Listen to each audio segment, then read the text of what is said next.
science of turning fiction into fact.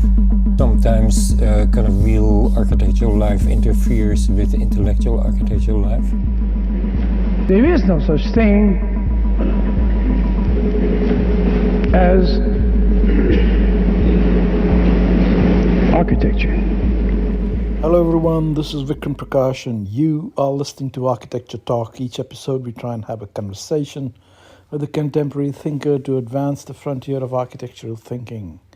Today I'm talking to my old friend and accomplished architectural thinker David Turnbull, who was for a long time faculty at the Cooper Union, which is where I met him, and now he's an intellectual and philosopher and thinker at large, most recently in the Los Angeles area.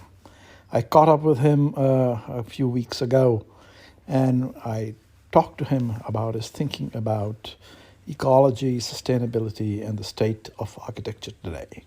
I hope you enjoy it. Here we go. Hi, David. Welcome to Architecture Talk. We'll begin with your observations and questions and critique of my book. No.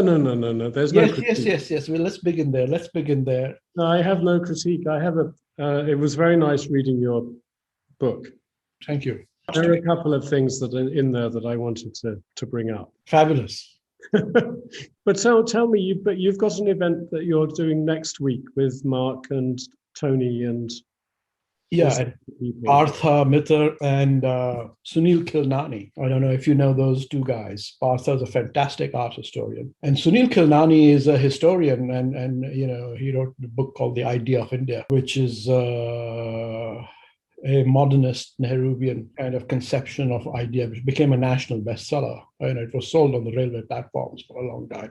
Yeah. But of course, now with the rise of neo-nationalism in India, he's out of favor. But nevertheless, I'm still very much in his fort or court or whatever. Right. Yes, so that's on the 24th. I hope you will, I don't know if you have the time, join us. I will join you, yes. I suppose The big question is if Nehruvian modernism had prevailed, would the response to COVID have been better? Who knows? Because building the hospitals and making the clinics and bringing public health and sanitation to villages and all of that stuff. Yeah, well, India has good infrastructure, and I think the problem was hubris. Current government is so anxious to impress and so eager to say us too, and be entered into the global parliament of leading nations, simply while pursuing a decidedly parochial and anti-modern agenda back home. They handled the first wave quite well, actually, and did quite well. And, and unlike our former president, this guy is a demagogue, but still bows down to science and said, no, this is serious. We're going to take this seriously. But when they sort of got through the first wave, they're like, see, we did it. It's election time. And, it's all thanks to us. No, actually, all thanks to me. So I think, would that kind of hubris have prevailed in the Nehruvian state? I don't know. I mean, probably. I hope not. I hope not. No, I was looking at your father's agricultural college campuses, and they're so beautiful and so thoughtful and inclusive and just astonishing. That dream gets replaced by something else, which is corrosive and competitive and non-inclusive. So you saw the images in the book, the modernist 60s images, and you read them as inclusive. Well, I think there was an idea, wasn't there, with the of inclusivity and mutual support and maybe with a strong government, but with the same consequences as the welfare state at its best in the UK, which was that Principles of governance are set out in favor of the many rather than the few, and on the basis of equality of access. And so in that sense, I see it as inclusive, and I see the drive to, and the agricultural college campus plans seem to me to be perfect in that regard, and that they address a chronic need with a plan, which is a long-term plan, not a short-term plan, that doesn't fall into the traps that I'm over familiar with working in the non-profit area in countries in Africa, that there is a kind of false dependence on an idea of aid rather than of construction, and construction in favor of the many rather than the few. Yes. Well, that was certainly the political vision, and some would argue the political aspiration, if not the realized reality. Yeah. But staying with the architecture, I mean, the critique that's often leveled, and you'll be familiar, was leveled in the late 60s and 70s and so on, was that the modernist idiom was itself, was not necessarily democratic and representative in that manner, or had to be, why couldn't it have been more Catholic in one sense, and encompassing of many communicative languages? But that places a huge burden of responsibility on the architect to be able to speak in multiple tongues, or to engage, as your father and his colleagues did, as modernists, educated in India and also elsewhere, who collaborate on a vision that they presumably were passionate about. And it seems to me, from the quality of the work and the paintings and the drawings and the poems and everything in your book, and everything that I saw in your father's house in Chandigarh, in his studio, in drawers, in boxes, and on the wall, supports the idea that there's some kind of hybridity that's possible, that draws, particularly in the paintings of the female form and the drawings of animals, that brings a personal consciousness into contact with universal ambitions of some kind, in order to make an architecture that is responsive to climate and place. And maybe I'm just being a naive modernist, but it seems welcome to the club. I've learned from you. Yeah, but it seems to me that everybody in that office had believed in the value of a project. And I think that one of the challenges that I find these days is that the project of modernity and has become so corrupt, or to the point where it ceases to be a project and becomes self-aggrandizing, egotistical, narcissistic, and incredible in the worst sense, all over the world. And I find that reprehensible, whereas I find the work that your father and his colleagues did to be absolutely admirable and profoundly moving.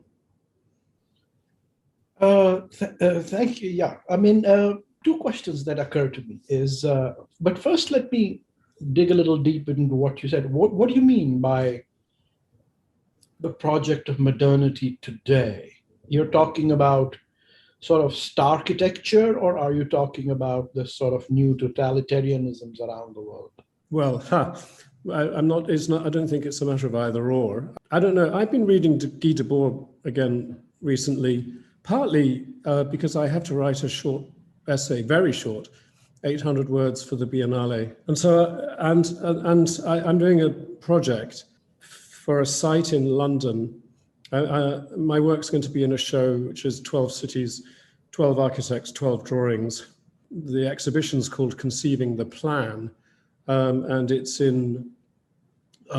dedicated to the memory of a colleague of mine at the Cooper Union, Diane Lewis, And so my city is London, and my site, chosen with very little deliberation, I would have to say, simply because I was walking past it every day when I went in to teach professional practice at London Metropolitan University last year before COVID, was I would get out of the train at Aldgate East and walk past the Whitechapel Art Gallery, which is an extraordinary arts and crafts building, and also the place where This Is Tomorrow, the exhibition of the Independent Group, was installed. And there's an alley next to the gallery, which is fortuitously called Angel Alley.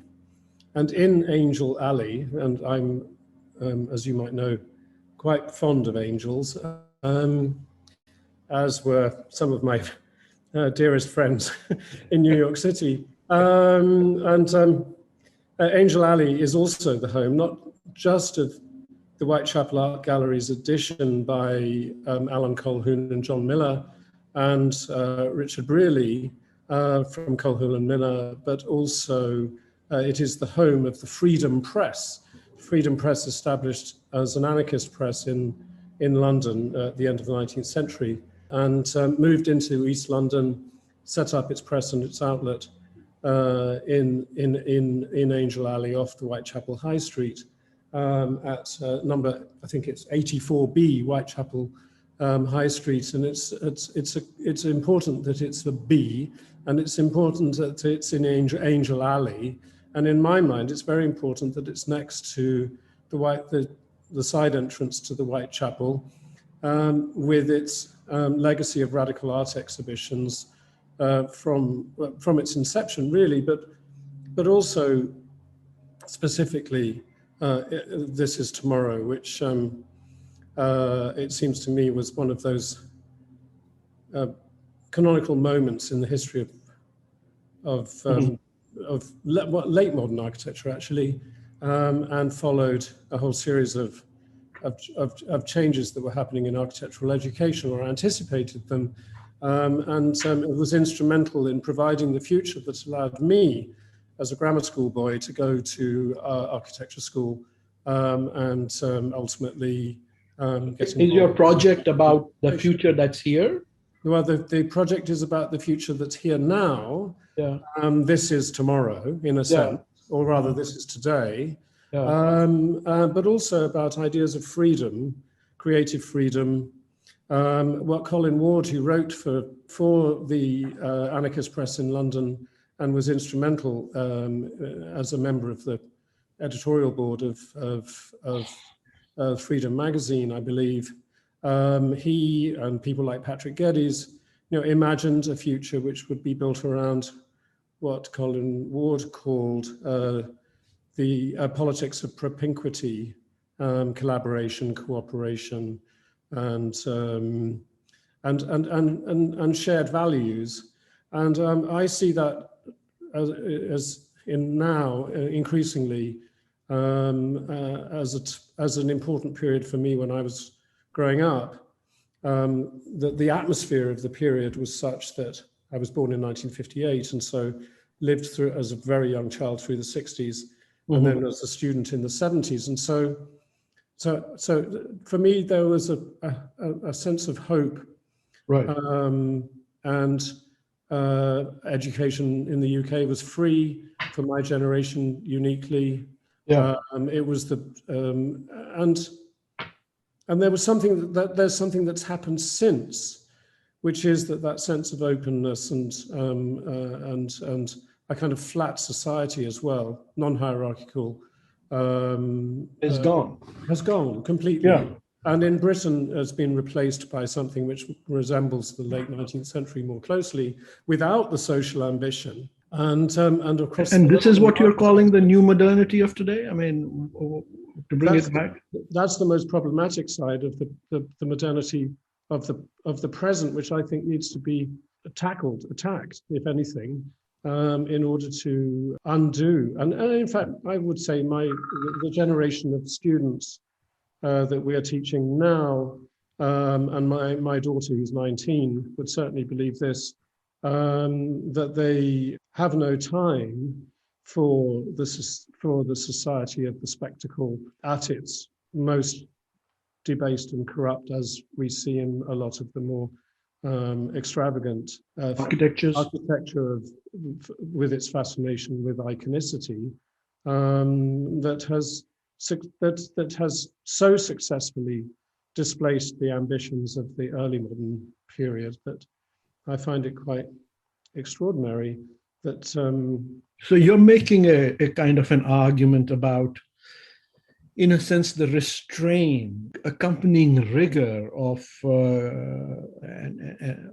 the 60s architecture, for instance, in my book on my father's work, as contrasted to the sort of the flashy iconicity of today, Yes. as representative of the not just the aesthetics, but really the ethics of the times, which is the society of spectacle in a sense. Yes. But also connected. Are you also connecting it to sort of the media, the sort of the TikTok society, or where does this go?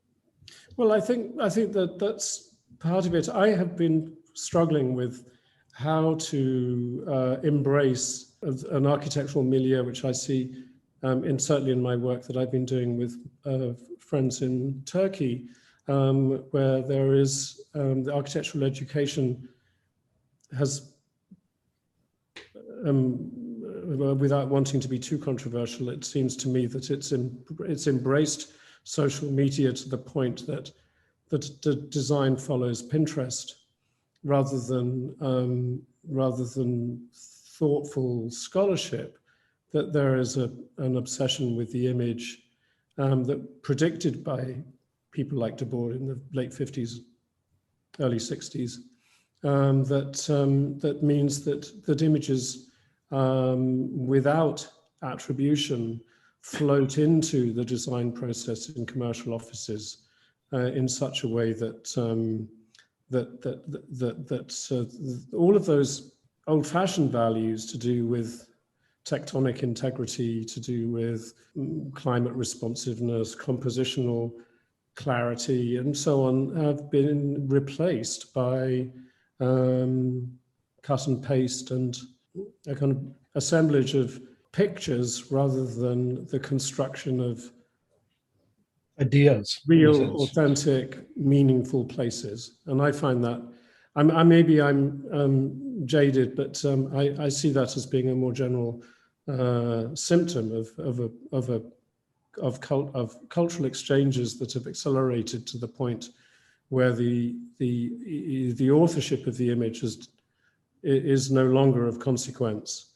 It's the image itself that matters, and then the image only at the service of a mood, and that mood has replaced a connectedness to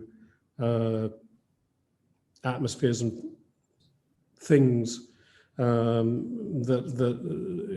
I'm familiar with. Let's talk about authorship. And earlier you used the word attribution as key values. And I'm thinking of James Sterling. And you know his work very well, of course. Why is that a key attribute for you? Referencing, interreferencing, authorship, attribution. Why is that critically important? Well, I worked in Sterling Wilford for 10 years, and in fact, I moved there. It was my second job after graduating. I worked for 1 month at Arup Associates, and then transferred sideways, I suppose, into Sterling Wilford, which at the time was 15 people, and so we could all sit around a dinner table, which was very nice. Why do I think that authorship matters? Do I believe that it does? I'm not so sure that I did until I started to work in a situation in which the mood board became an instrument in the communication of design intent to clients. And then I found myself being incredibly perplexed by the way that current architectural media, the way that images are disseminated through a medium which is then can be, where an image can be displaced from its original location, if such a thing exists, pulled across onto another platform, and in being pulled across to another platform ceases to belong either to the media outlet that produced the image in the first place, the photographer that took the photograph, or the designer that designed the situation that's being photographed. And I found that kind of systematic displacement of origins from one place to the next, and the disentanglement of the image from any real reference in terms of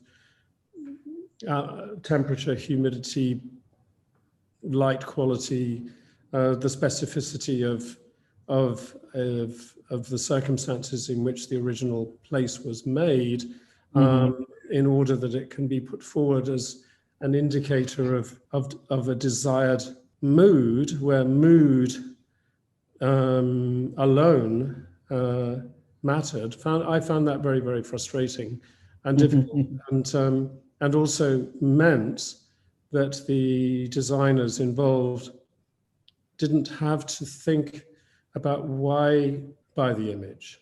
And I think that I've been reading Agamben on anarchy simply because of my project for Venice, but I think he says something rather extraordinary and problematic for me, but also interesting, to do with the relationship between Christianity and capitalism, and the relationship between the word and the thing, or the word and the image, and in relation to the production of a work of art. And also he complicates the idea of anarchy by reminding the reader that anarchy means without foundation or without beginning. And so I've been thinking a lot over the last few weeks and days, because I'm writing, about what it means to work without foundations and without beginnings, and where the foundations might have been or might be, and what we do as those foundations become less secure. And I certainly see that in relation to this common contemporary practice now of building a Pinterest board, or building a series of image references detached from their origins, that the question of the foundations and foundational principles in relation to architecture becomes an issue that was never an issue, I believe, for the architects of your father's generation. No, quite true, but I'm going to try and connect two or three things from my biography and your biography, and see if they can all come together and try and put it into a question. Modernism is itself accused of often working without foundations in the question of referencing, right? And certainly other people have remarked, when they have looked at those images of the agricultural college, about their tabula rasa-ish attitude. And I'm thinking, you probably were, when Sterling was in the jury, which recommended Flâneur for the IGNCA, the Indira Gandhi, what was it, Center for something on the main Rajpath in Delhi. Which, I'm not sure if you're up, but it's slated to be destroyed. It's going to be erased with this new sort of neo-colonial structure. And there's a whole discussion on the architecture of democracy in India, which is like a massive controversy. But there was a stark difference between Flâneurs' approach in New Delhi, and which I suppose one would argue was a highly referenced approach, and the agricultural university campus And at that time, when I was I was a student of architecture when that project was coming up. It felt like a direct critique of the era of the 60s. But now that we have, 40, 50 years behind us, even on the Learner project, is it 40 years? Yeah, it is 40 years. Amazing.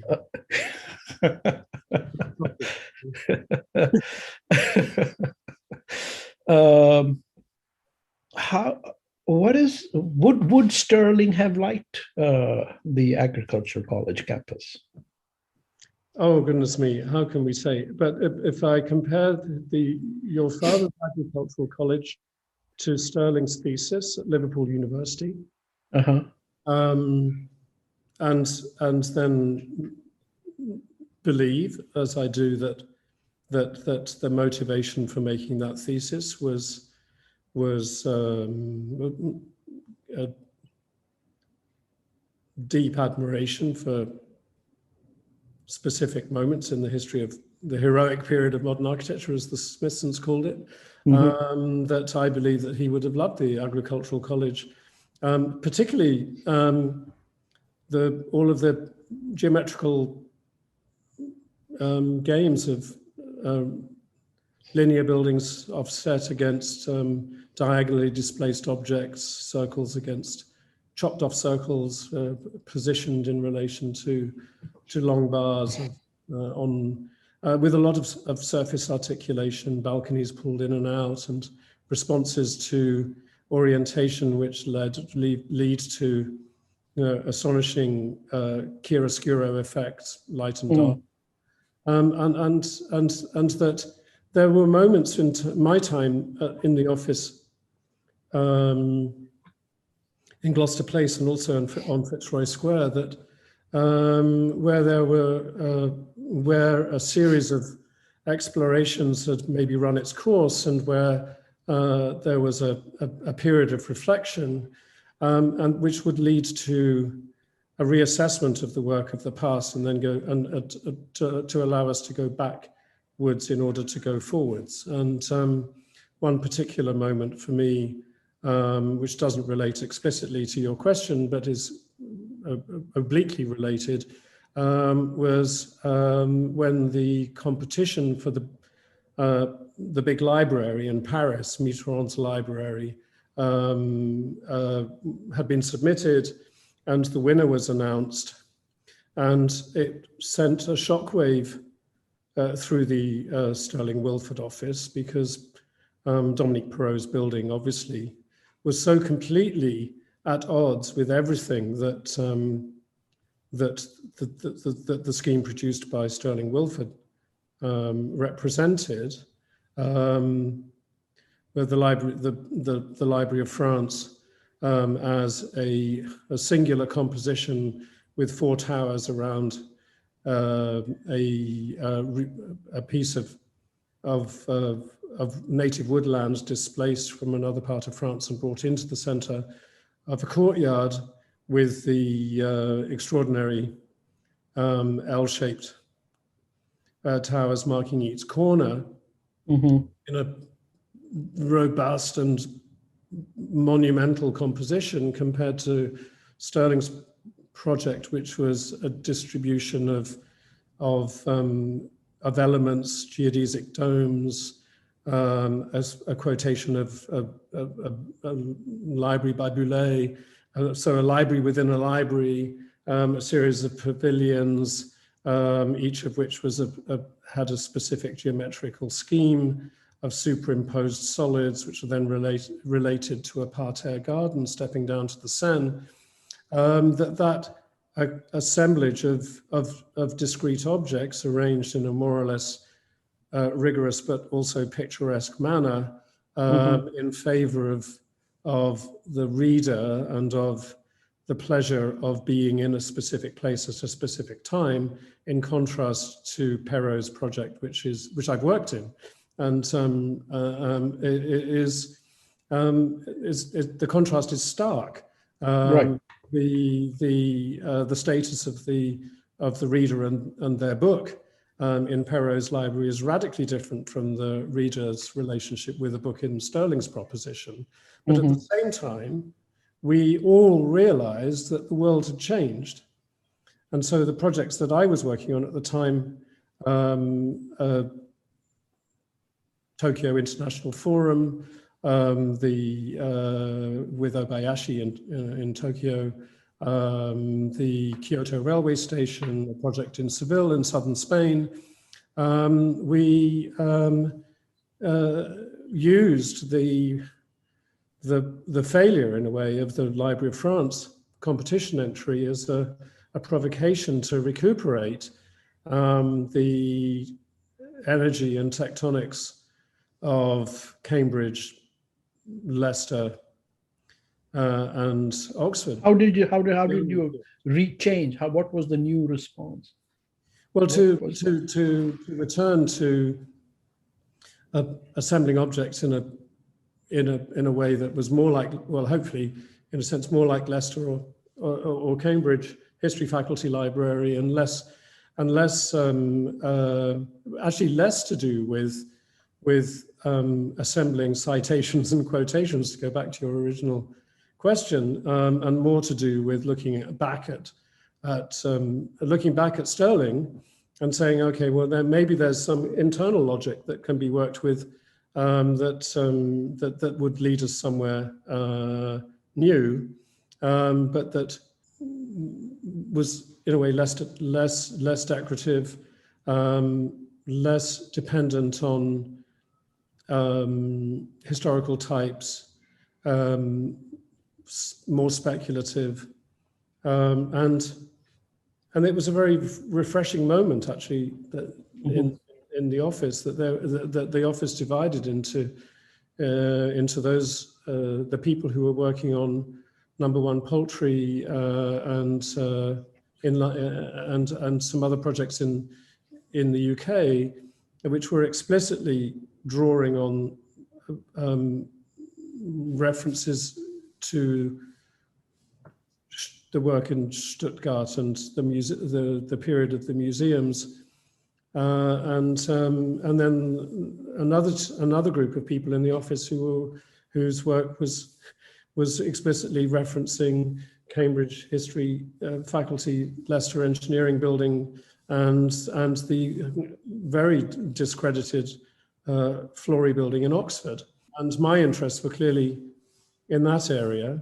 And actually, when Sterling died, and I stayed for a year or two and then left, came to the United States, that it was actually there were two things that became important. One, which was recovering from the experience of being in Sterling's office, and the other was to actually find that that the architecture that I really enjoyed working with and making, in relation to its geometrical composition and construction and structure, and obsession with structure in particular, was something that I could hang on to and wanted to work with myself, and became very, very useful working in situations in very poor communities in Kenya and Ghana, where there was very little money, and where excessiveness was obviously not a possibility, neither was complicated construction. And I found something very, very provocative and also oddly reassuring about the way that we used to work assembling geometries, superimposing geometries in the Sterling office, that then became something for me personally. So I don't know whether that goes anywhere near addressing questions of authorship and reference, except that for me, as somebody who likes reading, that remembering where the word came from, or the particular. Actually, I'm reading Marius the Epicurean as well at the moment by Walter Pater, and he talks about happy phrases, and I like that idea. And I think buildings have happy phrases as well, and I like to know where the particularly happy phrase came from, but also where it might be taken. So let's turn a little bit to what you are doing. And I was reading this musing, I suppose, called Today, which you wrote on the lawns of UVA or somewhere Oh yeah, there. that was for a book of Peter Waldman's called Connective Tissue. It was the introduction to that book. I've been one of the curses of being the age that I am is that I get asked to write prefaces. And let's read. This whole notion of you as a reader and what is a reader and referencing and so on that we have been talking about. I don't know if you. Well, I'll just share it for you. Would you read this opening paragraph for me? And then we're going to talk about it. Here, let me share it for you. If you don't have it, how about here? Can you see it? oh yes. Oh dear. So I wonder if you would read just aloud this paragraph, the opening paragraph, starting with the today and I am weary, etc., up to I need time, and then let's talk about it. Okay, this is where I discovered that the punctuation is strange, as you discovered as you were reading. So this is the first paragraph of a very short introductory essay for my friend Peter Waldman's book.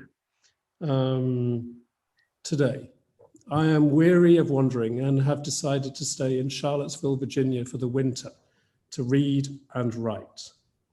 My library here includes books that I read at school, Ovid's Metamorphoses, Virgil's Eclogues, and Milton's Paradise Lost. I had a great teacher, a dissenter, but missed so much.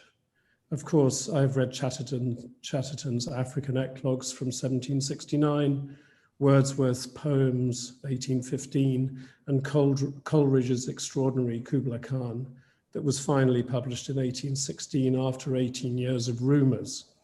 Currently, I am reading fragments from the English translation of the Bhagavad Gita every day as I struggle with ideas like duty and liberty. This works as a form of meditation and has taken the place of the Bible next to my bed. My friends and colleagues are arguing constantly, as is proper, vexed by news from France, but excited by a recent spate of publication, including the young English poet John Keats' odes to Psyche, to a Nightingale, on melancholy, to autumn. His magnificent ode on a Grecian urn has caused some consternation. My imagination is on fire, but some illusions remain opaque. I need time. Wow. I mean, look at the amazing collage of references. All the things you're reading. You jump back and forward in time. Yes, but I was reading 200 years ago as well, which only adds to the layering of the writing. Yes, possibly. I mean, in the present tense, when I was writing that, I was reading T.S. Eliot, who I read quite frequently, who also read all the books referred to, and also I was conscious of and remain conscious of the relationship between the American Revolution and the French Revolution in relation to architectural history, yeah. and frankly the agency of British people in shaping the architecture of America, working in collaboration with Jefferson and co.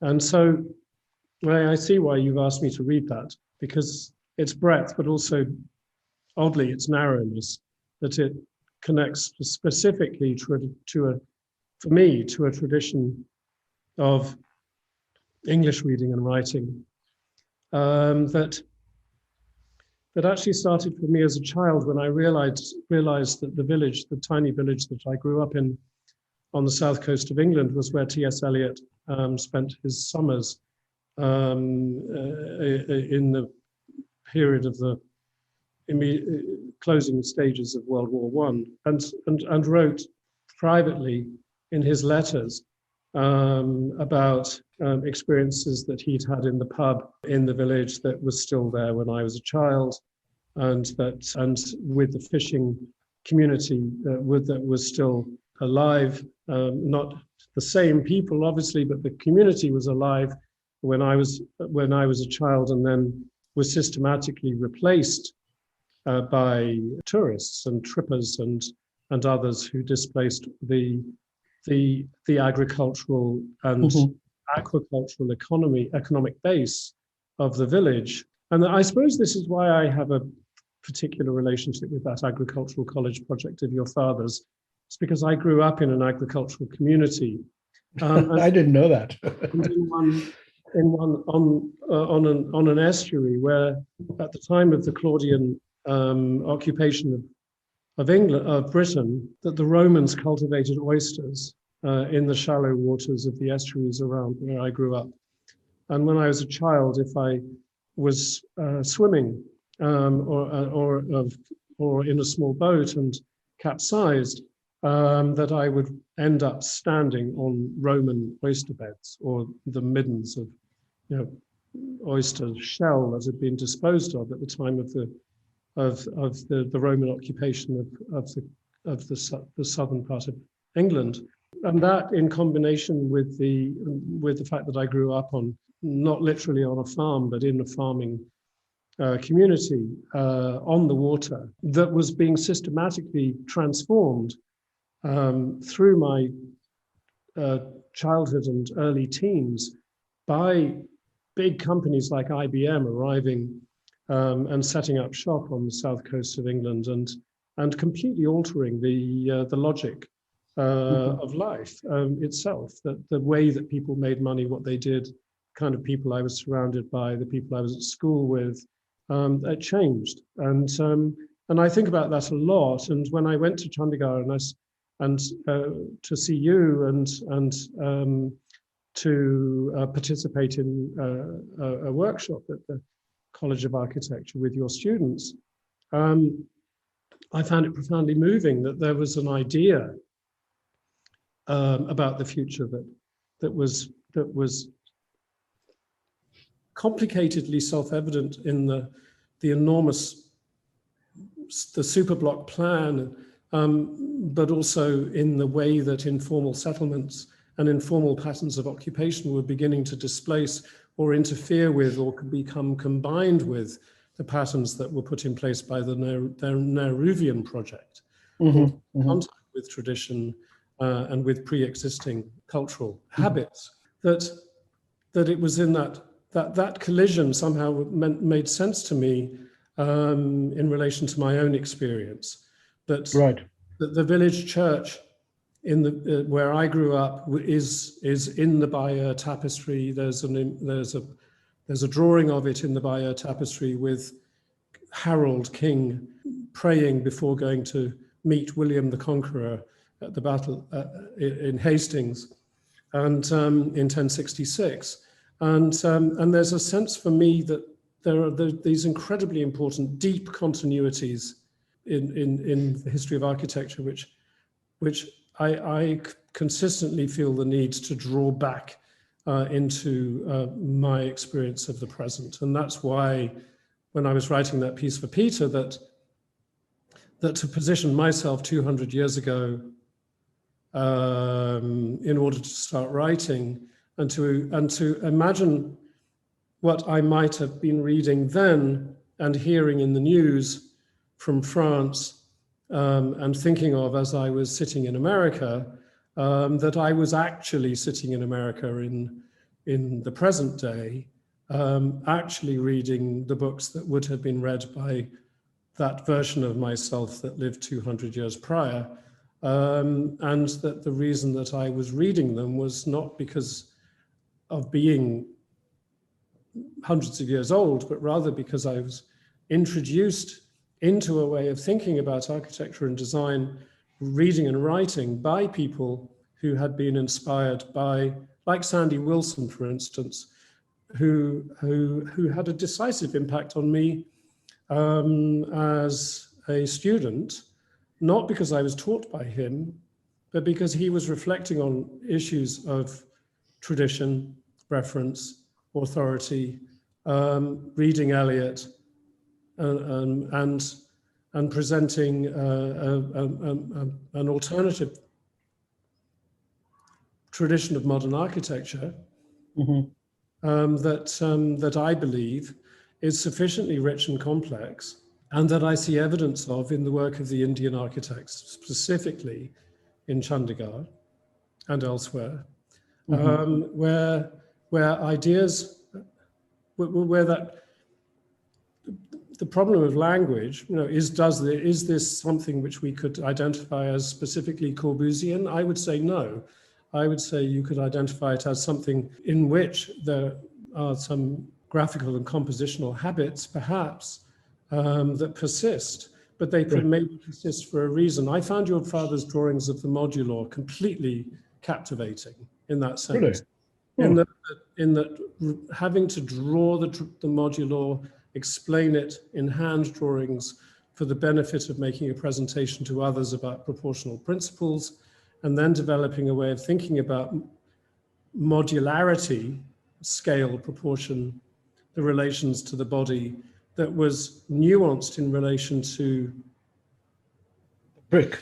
Indian subjectivity, Northern Indian subjectivity, whatever it happened, I don't know.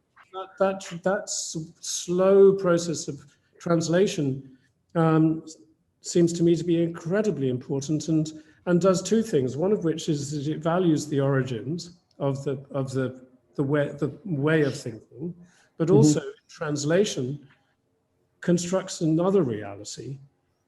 And I mean, the drawing I liked most, my favorite drawing of your father's, is actually it's of a foot, and it's an invitation poster for a play. Oh yeah. By the Abinet Theatre Group.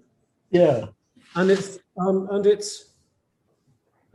a right foot, and it's a beautiful thing that I relate to for all sorts of different reasons. Not least because I at one time in my life I collected drawings of the undersides of feet because of their importance in relation to reflexology. And when I started traveling a lot in Sterling's office, and I was traveling to Japan or to Singapore or to Spain, the pressure centers of the feet in relation to the organs of the body in Ayurvedic medicine, in acupuncture, acupressure, geomancy, the geomancy of the body. And in the art of sensual massage, by the way. And in the art of exactly, and so the agency of the erotic, the psycho-energetic, whatever it is, seems to me very, very present in the annular rings and spirals, right, that your father draws into that foot, and as we probably all know from massaging the feet of others, that there are certain places where if you put pressure on exactly the places where he draws the centers of the spirals, that those spirals are not just confined to the footprint.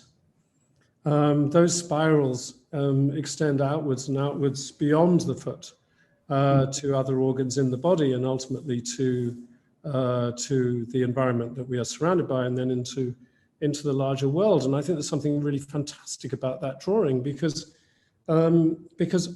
it's also, it has a frame, but the frame loosely follows part of the foot, but not the toes. And then within that frame, there are other little tiny spirals marking the edge of the footprint, but also suggesting that that every spiral produces another one at another scale. That there's a fractal geometry of erotic energy that is drawn into and out of that foot. And so it became, I was transfixed by it, actually. I thought it was a wonderful thing, and I didn't remember seeing it before, and I was thinking of it in relation to a little book of free verse that you gave me when I was with you in China, in which there's the same sense in relation to the word, or as I see in that drawing of the foot, in relation to the spiral, that the words are very promiscuous. They're acquisitive. They are hungry for associations with other words, in the same way that those spirals are promiscuous in relation to the organs of the body, and the body's relationship to its surroundings. And I think that I see that too in his, and I think your fascination with not a serpentine in the English Romantic classical sense, but a curvy, linear, wandering line that I have also noticed in the work that you have been doing with Mark Jarzenbeck for the Venice Biennale, that there's something in this voracious, hungry, voluptuous, continuous line. Yeah, promiscuous continuous line. I love your phrasing. David. I've always been enraptured by your phrasing, and I like this idea of promiscuous line much better than the well-referenced line, because promiscuity offers both a connection and a infidelity to the present, right? It's not single-handedly reverential, right? I mean, it offers a carnivalesque rethinking, and offers the possibility of, let's say, forbidden pleasure. Yes. Well, yes, and that is a rich notion. That is a rich idea, I think. Well, I think maybe that begins to come back to address more properly the question you start with. And I think now in your book there is the continuous line, one continuous line, and I think that singular continuity is, and again, go back to that drawing of the foot, that drawing can be made. And I think your father did these things where he would actually set himself a discipline to draw, and maybe you refer to this, I can't remember, to draw without taking the pen. Yes, for sure. And that there's something about that, and it's more than Paul Clay's taking a line for a walk. Because it's just about taking the line for a walk. It's that line is about I think promiscuity is a good word for it, because it's about desire, and and it has a quality. It's not going for a walk, it's hunting. Yes, it is hunting. It's hunting. It is hunting. Yeah. And also, sorry about the wordplay, but it's haunted as well as hunting. It's got sides to it. It's carrying with it immense scholarship and thoughtfulness, and at the same time, a complete openness and voracious appetite for things that are new. And I think that, that as much as I hate what Eliot did in his lecture at the University of Virginia, can't remember where it was now, but it was overtly racist and anti-Semitic and disgusting in every way, and I couldn't set that aside. And for years, I felt that despite my earlier admiration, I had to leave him alone. But then I went back, and I find that same appetite for some kind of authentic experience of the disturbing realities of being in the present as completely the right as the right place to be comfortable in with all the difficulties intact, with the here and now, in such a way that it is possible to find a way of thinking about it which is serene, peaceful, moving, and actually ultimately politically progressive, and not either Right. anchored to over slavishly to pre-existing Imagined pasts. Yeah. or imaginary pasts, Yeah. Yeah. and that it is possible in that present moment to know that whatever this thing about tradition and reference and authority and so on has been put in its place. It's productive, but that in the present moment, in that pleasurable present, like the experience of massaging a foot, and that everything that goes with that there is something which is of the here and now, of the past, but also of the future. Indeed, of anticipation and expectation. And as we move, we're almost out of time here. I want to come back to, or not, finish up with where you are in the present, so to speak.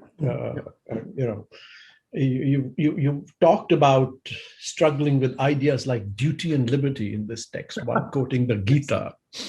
And you as in this persona, the writerly, you end this section that I asked you to read with "I need time."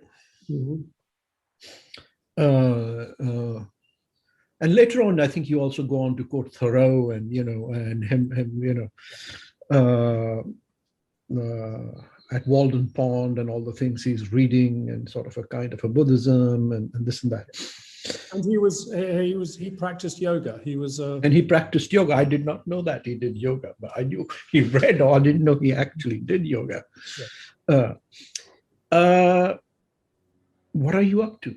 I know you've got all kinds of projects, but talk to me intellectually and let's say even spiritually. What are you doing nowadays? Well, what is your thinking at? Where is your thinking at? Where's my thinking at? I am caught, as most people are, between the rigors of every day.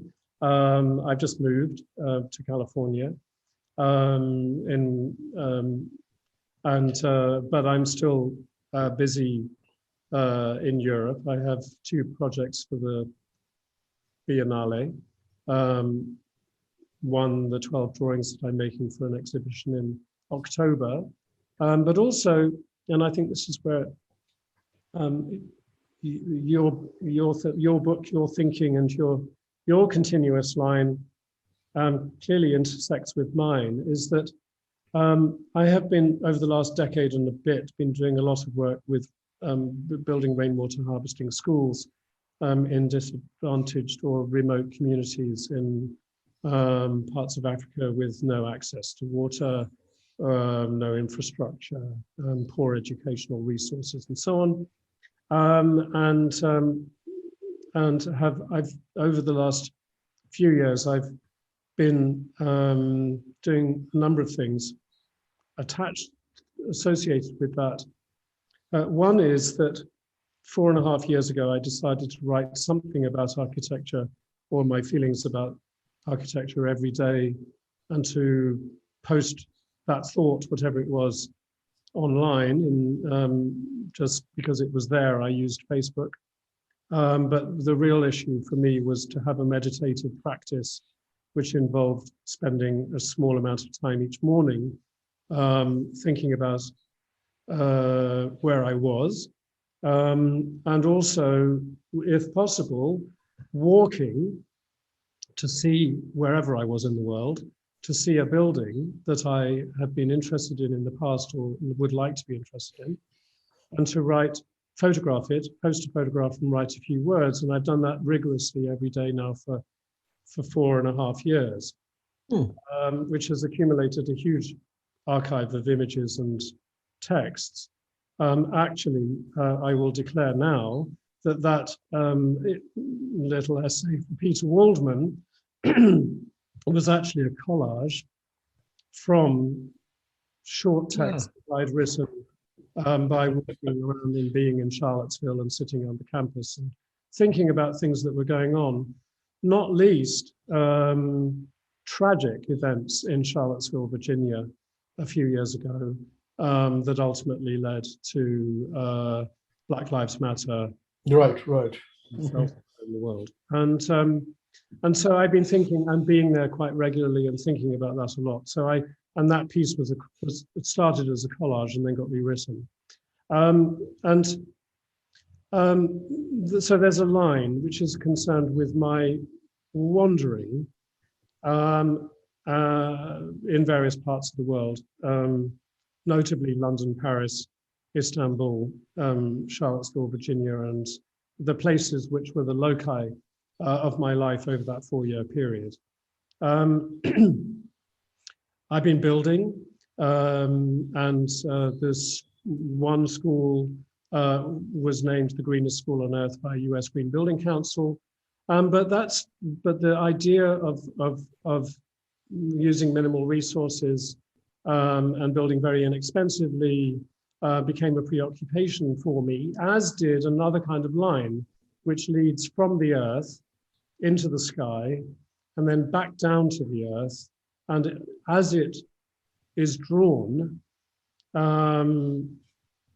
anchors the structure, a structure, catches the rain, shades people underneath it from the sun, and then draws that water back down into a tank, a cistern. And for Venice, I am building a continuous line from the earth to the sky and then back as a water system for the Giardino della Vergine next to the Italian pavilion. I've been on the advisory group, part of the advisory group for the Italian pavilion for the last 3 years, for the Biennale that would have happened last year, but was postponed because of coronavirus. And so I'm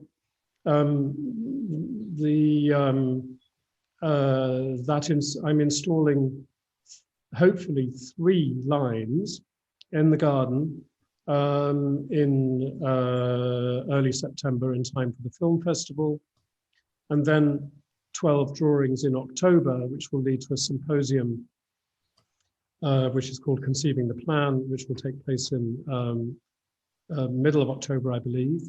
I'm working as a visiting expert strategic consultant with Arup in London before the coronavirus, and then there's been a hiatus, and I'm about to start work on that on the west coast of the US in relation to Pacific Rim urbanism, which is something I've become quite fascinated in and with, and was in the past, but have recuperated that line of work. So professionally, I'm working now more as a consultant. I have some teaching obligations, but less than I used to. And I have preoccupied at the moment with general principles of ecosystem restoration. And I see that as being informed by my literary experiment as much as anything else. And in relation to the one of the issues that I brought up at the beginning of this conversation, in relation to rereading Debord and thinking about the spectacle and thinking about the Situationist project, which I feel increasingly close to, and my wandering clearly has an affinity with those Situationist to read, but also more than Baudelaire's Flâneur. It's just another way of walking, more like Descartes maybe. But anyway, with the principle that Debord sets out, which is that we don't just want to destroy art or destroy our culture, we want to remake it. The Situationists wanted to destroy art in order to remake it, perhaps. I'm increasingly interested in destroying architecture in order to remake it.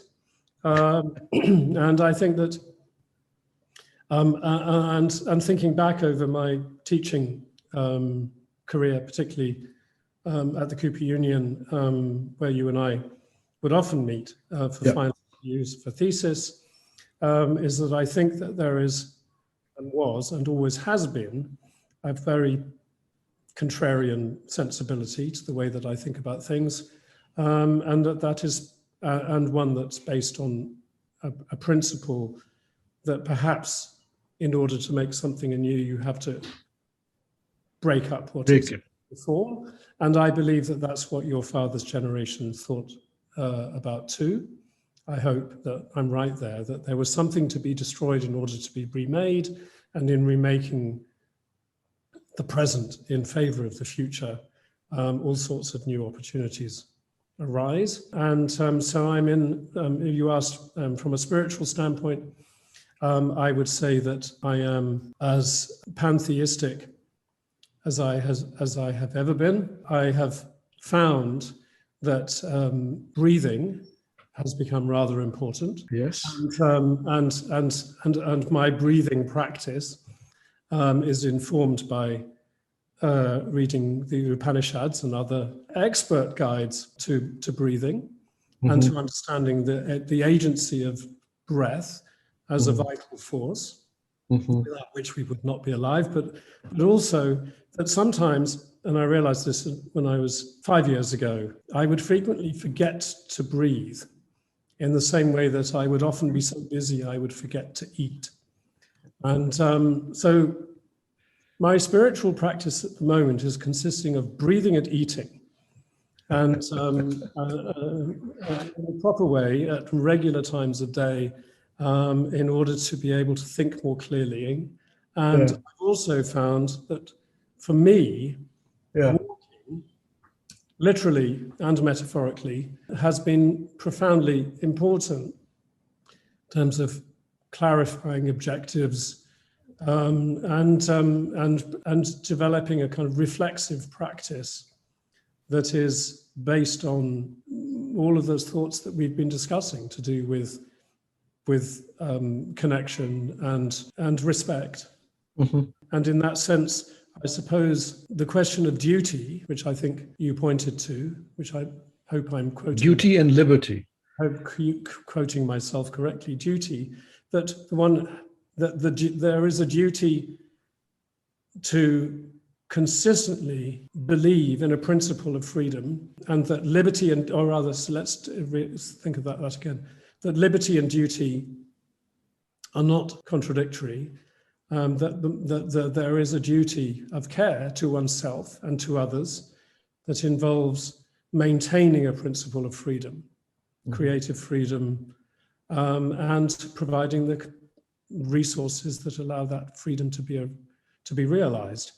And that's why I've become so fascinated by the writers, the anarchist writers of the end of the 19th century and all the way through to the middle of the 20th century, for precisely that relationship between a duty as a duty of care for the self and for others in favor of freedom. All right. Well, we'll have to take a long walk one day, David, and comment on each other's breathing. It's been such a pleasure to have this long conversation with you. Yes.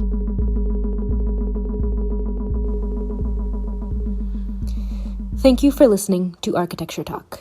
This is your producer, Milia Jarvinen. We hope you enjoyed the conversation, and if you did, please subscribe and rate us on iTunes or Spotify. We would also love to hear from you if you have any suggestions on new topics or guests. You can always reach out to us on our website, Facebook, or Instagram. Thanks again, and until next time, this is Architecture Talk.